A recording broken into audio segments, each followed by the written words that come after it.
Welcome to today's tutorial on how to do a Schwab Roth conversion. If you are considering moving funds from a traditional IRA or another qualified retirement account into a Roth IRA, you're in the right place. We'll go through the steps you need to take to complete this conversion effectively.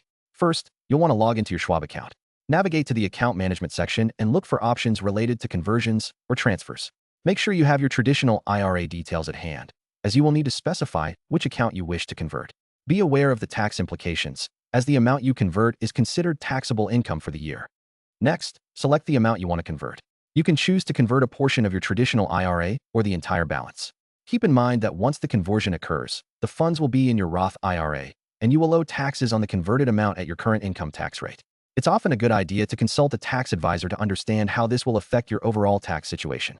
After confirming your conversion details, review everything to ensure accuracy and complete the conversion process.